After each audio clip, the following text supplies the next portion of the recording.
ইফতার করার মাধ্যমে প্রশান্ত হয়েছে, আমার শিরা উপশিরাগুলো সবগুলো সিক্ত হয়েছে। ওয়াসাবাতাল আজরু ইনশাআল্লাহ, এবং এই রোজার বিনিময় আল্লাহর কাছে সাব্যস্ত হলো ইনশাআল্লাহ। এই দোয়া পাঠ করা সুন্নাহ। তাহলে ইফতারের পর আমরা এই দোয়া পড়বো, যাহাবাজ জামা ওয়াবতাল্লাতুল উরুক ওয়াসাবাতাল আজরু ইনশাআল্লাহ। এটা হলো রমজানের 8 নম্বরের আমল, ইফতারের দোয়া পড়া। 9 নম্বরের আমল হলো ইফতার এবং সাহারি উভয়টাতে খেজুর খাওয়া। এটা সুন্নাহ। খেজুরের মধ্যে প্রচুর খাদ্য শক্তি আছে। আমরা রমজান মাসে যে রোজা রাখি, সারাদিন পানাহার বর্জন করে থাকি, আমরা যদি সাহারিতে খেজুর খাই, আমাদের শরীরে প্রচুর পরিমাণ খাদ্য শক্তি থাকবে এই খেজুর খাওয়ার ফলে। খেজুর অনেক উপকারী একটা খাবার। আমাদের দেশেও আজকাল খেজুর উৎপাদন হচ্ছে আল্লাহর মেহেরবানিতে। এই খেজুর ইফতারিতে নবী করিম সাল্লাল্লাহু আলাইহি সাল্লাম আধা পাকা আধা কাঁচা খেজুর, যেটা যে অর্ধেক পেকেছে অর্ধেক কাঁচা, সেগুলো তিনি পছন্দ করতেন। সেটা না পাওয়া গেলে সাধারণ খেজুর এটা দিয়ে ইফতার করা, এটা আমরা সবাই জানি। কিন্তু যেটা আমাদের দেশে মানুষ জানে না তা হলো সাহরিতে সাহরি খাওয়া, সাহরিতে আপনার খেজুর খাওয়া সুন্নাত। নবী করিম সাল্লাল্লাহু আলাইহি সাল্লাম বলেছেন, নি'মা সাহুরুল মুমিনি আত-তামার, ইমানদারের সবচেয়ে উত্তম সাহরি হলো খেজুর। আপনি সাহরিতে ভাত তরকারি যাই খান বা না খান, অন্তত একটা হলো খেজুর খাবেন, তাহলে নবী সাল্লাল্লাহু আলাইহি সাল্লামের এই সুন্নাহর উপরে আমল হয়ে যাবে। তাহলে 9 নম্বর রমজানের আমল হলো সাহরিতে এবং ইফতারে উভয় সময়ে কমপক্ষে একটা হলেও খেজুর খাওয়া, মানে খেজুর খাওয়াটা হলো সুন্নাহ। 10 নম্বর রমজানের আমল হলো দিনভর বেশি বেশি দোয়া করতে থাকা। ভাইরা আমার, রোজাদার ব্যক্তির দোয়া আল্লাহ রাব্বুল আলামিন ফিরিয়ে দেন না।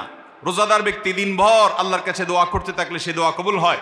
নবী করিম সাল্লাল্লাহু আলাইহি সাল্লাম বলেছেন যে কয়েক ব্যক্তির দোয়া ফেরত দেওয়া হয় না, এর ভিতরে একজন হলেন আস-সাইমু হাত্তা ইফতির, রোজাদার ব্যক্তি ইফতার করা পর্যন্ত তার দোয়া কবুল হতে থাকে। আপনি রোজাদার অবস্থায় দোকানে কাজ করছেন, খেতে খামারে কাজ করছেন, আপনি ব্যবসা প্রতিষ্ঠানে কাজ করছেন, আপনি রাস্তায় হাঁটাচলা করছেন, মা বোনরা বাসা বাড়িতে গৃহস্থলী কাজকর্ম করছেন, এই কাজের ফাঁকে ফাঁকে ওযু নাই, অসুবিধা নেই, এই অবস্থায় আপনি দোয়া করতে থাকেন। রোজাদার অবস্থায় দোয়া কবুল হয়। সারাদিন আপনি মনে মনে আপনার চাওয়াগুলো আল্লাহর কাছে নিবেদন করেন, আল্লাহর সাথে আপনি কথা বলতে থাকেন, কারণ দোয়া কবুলের একটা মোক্ষম সময় হলো রমজান মাসে এই রোজা অবস্থায়। বিশেষ করে ইফতারের আগ মুহূর্তে দোয়া কবুল হয়, আমরা তখন অনেকে ইফতার নিয়ে ব্যস্ত হয়ে পড়ি। তাহলে আমরা 10 নম্বর আমল জানলাম রমজান মাসে, সেটা হলো বেশি বেশি আল্লাহর কাছে দোয়া করা, আল্লাহর কাছে মনের চাওয়াগুলো পেশ করা, দুনিয়ার চাওয়া আখিরাত চাওয়া। আল্লাহ আমাদেরকে তৌফিক দান করুন। 11 নম্বর রমজানের বিশেষ আমল হলো সকল প্রকার পাপাচার বর্জন করা।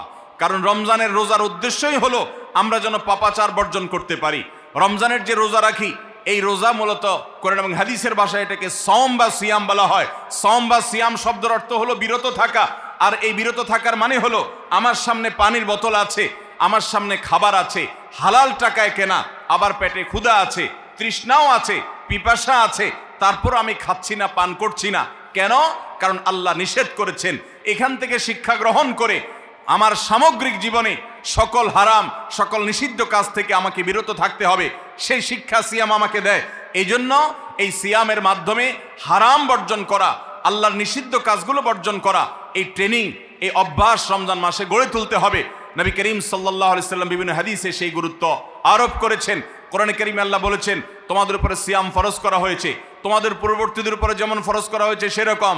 উদ্দেশ্য লাআল্লাকুম তাত্তাকুন, যাতে করে তোমরা গুনাহ ছাড়া আল্লাহর নির্দেশগুলো মেনে চলা, তাকওয়া অর্জন করা, অবলম্বন করার ট্রেনিং নিতে পারো, তাকওয়া অবলম্বন করতে পারো, শিখতে পারো এখান থেকে।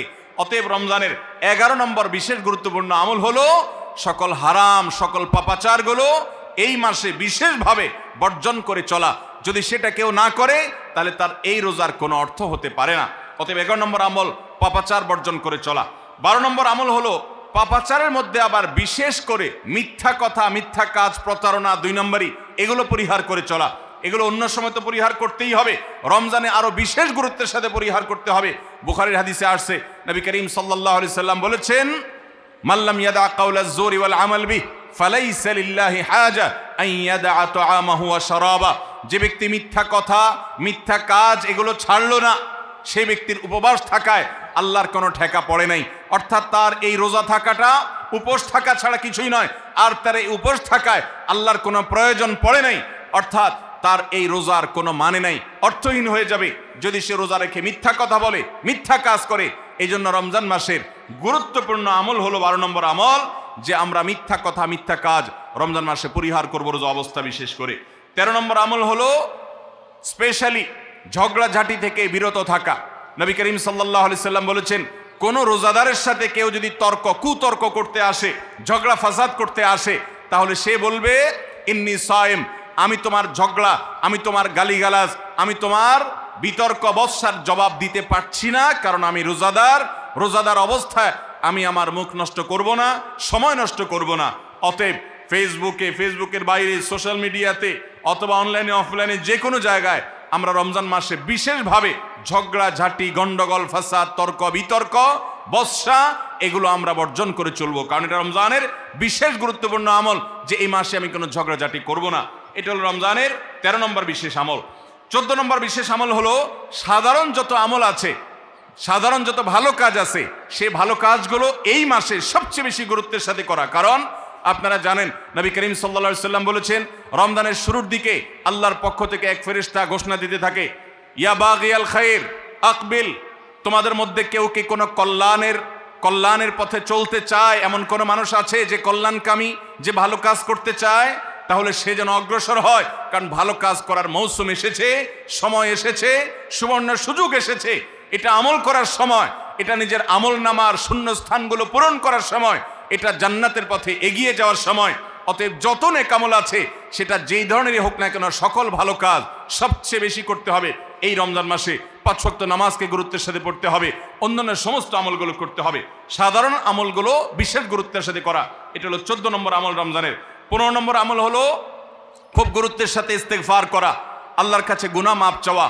কারণ আপনারা জানেন রমজান মাস এসেছে আমাদের গুনাহগুলোকে মাফ করাবার জন্য, রমজান মাস এসেছে আমাদেরকে জাহান্নাম থেকে মুক্তির পরোয়ানা পাইয়ে দেওয়ার জন্য। নবী করিম সাল্লাল্লাহু আলাইহি সাল্লাম বলেছেন, ওয়ালিল্লাহি উতাকাউ মিনান নার ওয়া যালিকা কুল্লু লাইলা, রমজানের প্রতি রাতে আল্লাহ তাআলা অসংখ্য অগণিত মানুষকে জাহান্নাম থেকে মুক্ত, অমুক জাহান্নাম থেকে মুক্ত, অমুককে জাহান্নাম থেকে মুক্ত ঘোষণা করা হলো। এই আল্লাহর ফরমানে এলাহি তিনি জারি করতে থাকেন, বহু মানুষকে আল্লাহ তাআলা মুক্ত ঘোষণা করেন।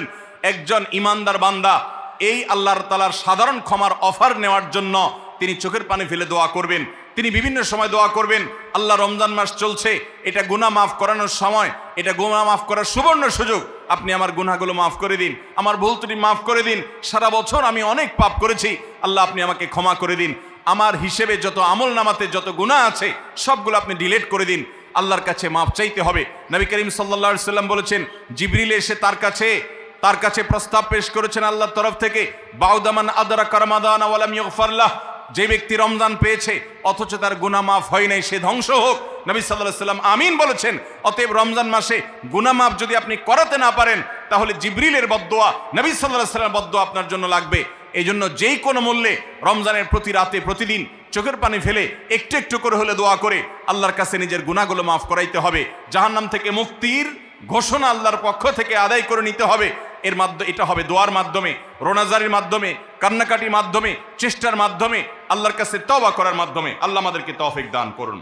এটা হলো 15 নম্বর আমল, যে গুনাহগুলো মাফ করাবো, জাহান্নাম থেকে মুক্তির পরোয়ানা দেওয়া হয়, সেটি আমার নামটা যেন সে তালিকায় যায়, সে চেষ্টা আমরা করব প্রতিদিন। 16 নম্বর রমজানের বিশেষ আমল হলো রোজাদারকে ইফতার করানো। নবী করিম সাল্লাল্লাহু আলাইহি সাল্লাম বলেছেন, মান ফাত্তারা সাইমান ফালাহু মিসলু আজরিহি মিন গায়রি আন ইউনকাসা মিন আজরিহি শাইআ, যদি কেউ কোনো রোজাদারকে ইফতার করায়, আল্লাহ রাব্বুল আলামিন ওই রোজাদারের রোজার কারণে তিনি যে সওয়াব পেয়েছেন তারটা তিনি পাবেন, অতিরিক্ত বোনাস হিসাবে যেই লোকটা ইফতার করালো রোজাদারকে, আল্লাহ তাআলা তাকে সমপরিমাণ সওয়াব দান করবেন। ভাইরা আমার, আমরা রমজান মাসে কেউ চাইলেও 30টার বেশি রোজা রাখতে পারবো? 30টার বেশি রোজা রাখার কোনো সুযোগ আছে? ছোট পোলাপান আছে, তারা দিনে 2-3টা করে রাখে, কিন্তু প্রাপ্তবয়স্ক কোনো মানুষ রমজান মাসে দিনের বেলায় 1টা বেশি রোজা রাখার সুযোগ আছে? 30টা বেশি আমরা রাখতে পারবো না। কিন্তু যদি আপনি চান আপনার আমল নামায় 60টা রোজার সওয়াব লেখা হবে, তাহলে সম্ভব।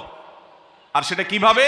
আপনি 30টা রোজা নিজে রাখলেন, আর 30 দিন একজন রোজাদারকে ইফতার করালে তার রোজা রাখার সমপরিমাণ সওয়াব আপনার অ্যাকাউন্টে জমা হয়ে যাবে।